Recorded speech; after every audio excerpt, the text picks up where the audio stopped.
بسم اللہ الرحمن الرحیم۔ السلام علیکم۔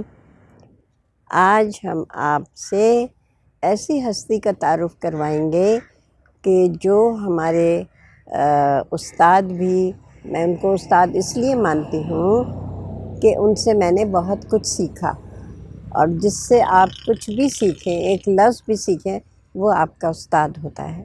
تو یہ بہت ہی محترم ہستی ہیں، میں ان کا بہت احترام کرتی ہوں اور ان سے بہت عقیدت رکھتی ہوں۔ ان کا نام ہے معروف علی خان۔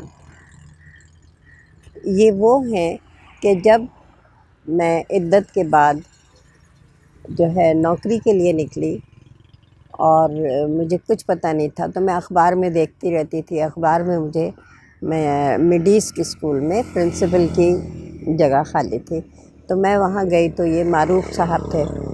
تو یہ بات ہے پرانی 85 کی، 1985 کی بات ہے۔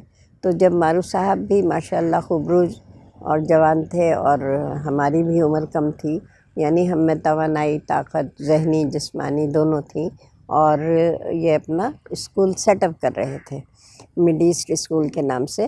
تو میں نے وہاں پہ اپلائی کیا، اور بڑی اچھی ہماری بات چیت ہوئی، اور شکل سے ہی، اور ان کے جو گفتگو تھی، اور ان کی جو اٹھک بیٹھک تھی، اٹھک بیٹھک سے مطلب نشست و برخاست، یعنی کوئی پنشمنٹ نہیں تھی، وہ نشست و برخاست جو تھی وہ اتنی اچھی اور اتنی متاثر کن تھی کہ میں نے کہا کہ دل میں اپنے یہ کہا کہ میں یہاں نوکری کر سکتی ہوں۔ یعنی جب آپ کہیں نوکری کے لیے جاتے ہیں تو ان تمام چیزوں پہ غور کرتے ہیں نا، کہ آپ جہاں نوکری کر رہے ہیں وہ کیسے ہیں، وہ اور ماحول کیسا ہے۔ تو یہ سب چیزیں جو ہیں یہ دیکھی جاتی ہیں، ان کو آبزرو کیا جاتا ہے، ان سے کہا نہیں جاتا کہ بھئی آپ شریف آدمی ہیں، بلکہ محسوس کیا جاتا ہے ان کی گفتگو سے، ان کے دیکھنے کے انداز سے۔ تو مجھے ان کی شخصیت نے بہت متاثر کیا، اور میں نے یہ اپنے دل میں کہا کہ میں انشاءاللہ یہیں پہ جاب کروں گی اگر انہوں نے مجھے رکھ لیا۔ خیر انہوں نے کہا ٹھیک ہے، ہم آپ کو بتائیں گے۔ ابھی تو اسکول میں وہ سب کام وام ہو رہا تھا۔ میں نے کہا ٹھیک ہے، میں گھر آ گئی، اور اس کے بعد کچھ دن کے بعد میں دوبارہ گئی، کیونکہ ان کی طرف سے کوئی جواب نہیں آیا تھا۔ تو میں دوبارہ گئی پوچھنے کے لیے، تو انہوں نے کہا نہیں، ہم نے آپ ہی کو سلیکٹ کر لیا ہے، لیکن ابھی اس لیے آپ کو نہیں بلایا کہ کچھ کام ابھی باقی ہے۔ تو میں نے کہا اچھا ٹھیک ہے، میں مطمئن ہو گئی۔ اور میں اس وقت ماما پارسی اسکول جو ہے کراچی کا، بہت پرانا اسکول ہے اور بہت معیاری اسکول ہے، وہاں بھی میں جاب کر رہی تھی۔ وہاں دوپہر کی شفٹ میں جاتی تھی، مجھے صبح میں ضرورت تھی، کیونکہ میں کرائے کے گھر میں رہتی تھی، تو مجھے پیسوں کی ضرورت تھی، اور میرے بچے چھوٹے تھے، کوئی کمانے والا اور نہیں تھا۔ علی نیچے رکھ دو۔ تو اس لیے مجھے ضرورت تھی جاب کی۔ اب خیر اس کے بعد کیا ہوا کہ ہماری وہاں پہ نوکری ہو گئی، اور یقین کیجئے کہ میں کیونکہ نروس بیک گراؤنڈ میرا ہو چکا تھا، عدت ختم ہو گئی تھی، رؤوف صاحب کا غم اس وقت تک شدید تھا، بچے بہت چھوٹے تھے، فکرات بہت تھیں، پیسہ بالکل نہیں تھا، یعنی بہت ساری ذہنی پریشانیاں تھیں، الجھنیں تھیں، اور دکھ تھا، غم تھا۔ ان تمام چیزوں کو لے کر میں ان کے اسکول گئی تھی۔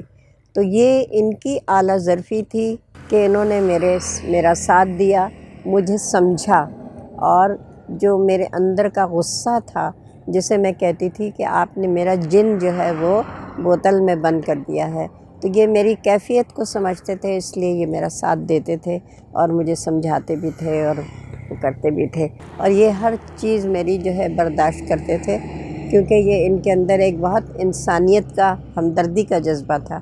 ان کی فیملی اوپر رہتی تھی اور نیچے اسکول تھا، ان کی بہن بھی ہمارے ساتھ ہی اسٹاف میں تھی۔ تو انہوں نے، میں ہمدرد میں پھر ان کے اسکول سے ہمدرد چلی گئی، اور پھر بھی ہمارے تعلقات رہے۔ میں نے ہمدرد چھوڑا تو پھر ان کے پاس آ گئی۔ یعنی یہ تھا کہ میں جہاں بھی جاتی تھی اور اگر چھوڑ دیتی تھی وہاں سے، تو معروف صاحب کا ایک ایسا در تھا جو میرے لیے ہمیشہ کھلا رہتا تھا، اور میں ہمیشہ وہاں جا کے جوائن کر لیتی تھی۔ جتنے دن میں چاہتی تھی اتنے دن میں کرتی تھی، جب دل چاہتا تھا میں چھوڑ دیتی تھی۔ تو یہ ہر ایک برداشت نہیں کر سکتا. یہ بہت ہی اعلیٰ ظرف لوگ ہوتے ہیں اور بہت ہی بلند اخلاق کے لوگ ہوتے ہیں جو اس طرح کی کوتاہیاں برداشت کر لیتے ہیں اور ساتھ دیتے ہیں، ساتھ نبھاتے ہیں. تو آج یعنی آپ سوچ لیجئے کہ 1985 سے لے کر اور اب یہ 2020 آ گیا ہے، اب تک ہمارے تعلقات اسی طرح سے ہیں. اسی طرح عزت کا، عقیدت کا ہمارا رشتہ ہے اور میں ان کی بہت عزت کرتی ہوں اور ان کی فیملی بہت اچھی ہے.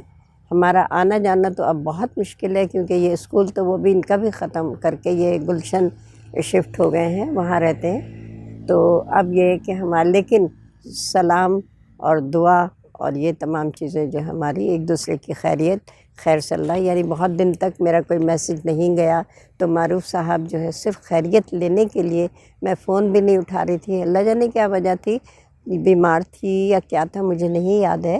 تو وہ معروف صاحب آئے اور وہ اوپر سیڑھیاں نہیں چڑھ سکتے، ان کے گھٹنوں میں تکلیف ہے، تو انہوں نے اپنے ڈرائیور کو بھیجا اور میں تو فوراً نیچے آئی اور میں اتنی ان کی احسان مند ہوئی کہ یہ صرف میری خیریت لینے کے لیے آئے کہ اتنے دن ہو گئے کوئی میسیج نہیں آیا تو کہیں مرا تو نہیں گئی. کیونکہ اب ظاہر ہے ہم اس زندگی کے اس پلیٹ فارم پہ آ گئے ہیں کہ ہماری گاڑی کسی وقت بھی آ سکتی ہے. تو یہ دیکھیے کہ یہ پرانے لوگوں کی وفاداری ہوتی ہے، اخلاق ہوتا ہے، تربیت ہوتی ہے، خاندان جو ہے وہ پتہ چلتا ہے کہ کہاں سے بلانگ کرتے ہیں اور کس خاندان سے تعلق ہے، کتنی شرافت ہے ان میں کتنی. تو میں ان کی بے حد معترف ہوں. اللہ تعالیٰ ان کو صحت سلامتی دے، ان کا گھر آباد رہے، شاد رہے، ان کے بچے جو ہیں وہ پھلتے پھولتے رہیں. اور اس کے ساتھ ہی آپ سب سے اجازت چاہتی ہوں. بہت بہت شکریہ. ہم سب ایک دوسرے کی دعاؤں کے محتاج ہیں. میں آپ سب کے لیے دعا کرتی ہوں، آپ سب ہمارے سب کے لیے دعا کیجیے گا. اللہ حافظ.